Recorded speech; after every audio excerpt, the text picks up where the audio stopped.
Salut à tous, ici Frédéric Morel. Bienvenue sur ma chaîne dédiée à la science et aux découvertes scientifiques.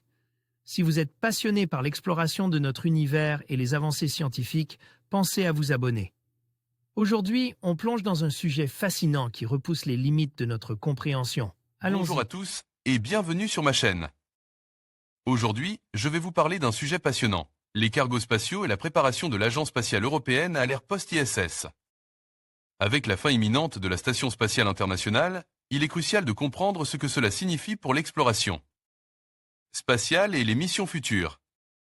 Dans cette vidéo, je vais explorer les projets en cours, les nouvelles technologies et les défis à relever pour assurer la continuité des recherches et des découvertes dans l'espace. Restez avec moi pour plonger dans cette aventure fascinante.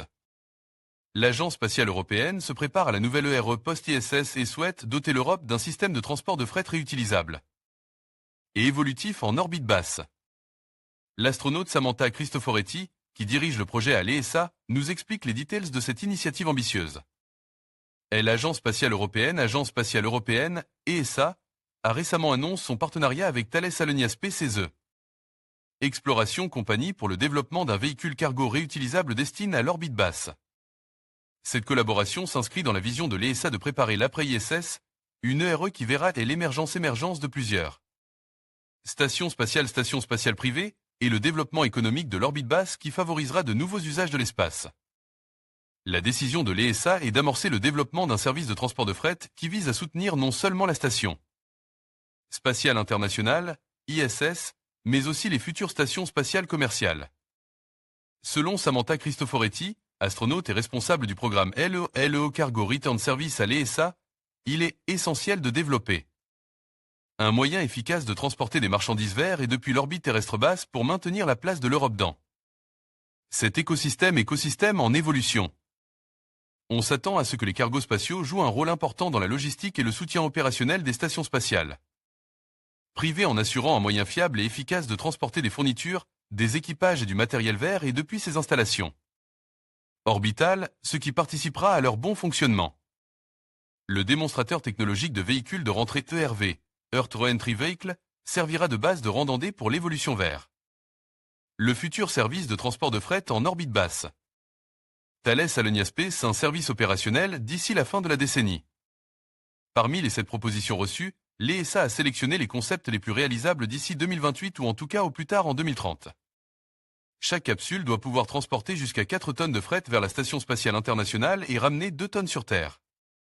Ainsi, il n'est pas étonnant que les solutions de type capsule aient été retenues pour leur simplicité technique, contrairement à des approches plus novatrices, telles que les corps portants. Ce choix du tout capsule n'empêche pas la poursuite des programmes de recherche et de développement pour explorer d'autres solutions, offrant un potentiel d'application étendu, comme des véhicules capables d'atterrir et de redécoller.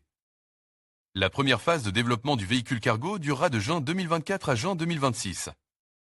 Elle consistera à démontrer la faisabilité technique des concepts ainsi que d'aboutir à la consolidation des business plans.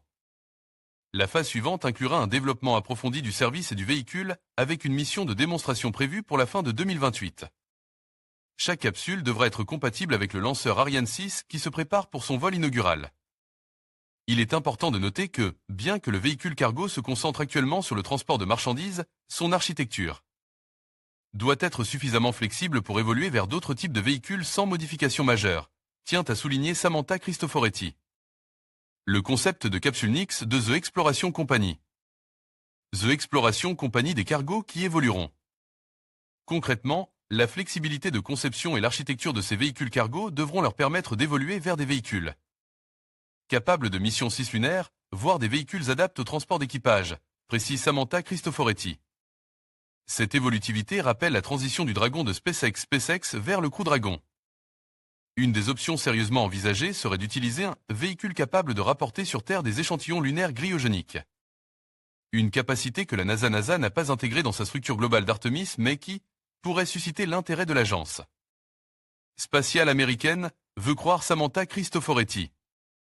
À plus long terme, l'ESA réfléchit à des systèmes de transport aller-retour vers Mars étudiant des solutions variées telles qu'un atterrisseur de type capsule avec un véhicule pour redécoller séparément, se distinguant ainsi des approches des Apollo ou de l'atterrisseur lunaire de Blue Origin. Une autre piste envisagée est un véhicule qui pourrait être freiné par aérocapture avant d'atterrir sur Mars, nécessitant ainsi un corps portant qui devrait être ravitaillé en carburant sur la surface avant de redécoller. En conclusion, l'Agence spatiale européenne se positionne stratégiquement pour l'ère post-ISS, marquant une nouvelle étape dans l'exploration spatiale. Les projets en cours et les collaborations internationales témoignent de l'engagement de l'Europe à jouer un rôle clé dans l'avenir de l'espace. Alors que nous nous dirigeons vers de nouveaux horizons, il est essentiel de suivre ces développements qui pourraient transformer notre compréhension de l'univers et ouvrir la voie à des innovations technologiques majeures. Restez connectés pour découvrir les prochaines avancées passionnantes dans ce domaine fascinant.